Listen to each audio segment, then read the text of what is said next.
Okay, so we know the Defarges, Madame and Monsieur Defarge.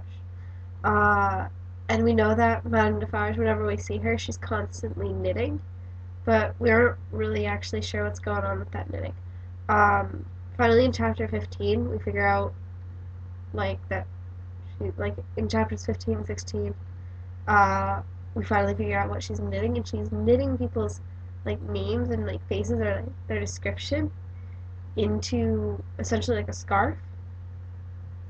And even though we're not told exactly what this knitting is, just based off of her character, how she's kind of this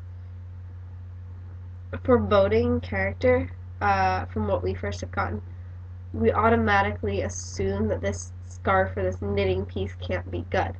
So I think that what Dickens is doing is he's using this piece of knitting as a way to do foreshadowing.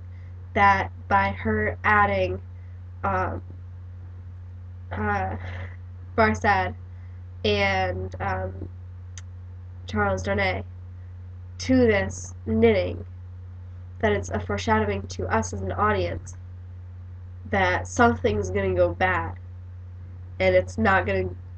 It's like it's gonna go bad for these people that are in the knitting on this list, and it's one of the most powerful pieces of foreshadowing that Dickens uses just because it's a constant thing that's always there. It's always connected to her character.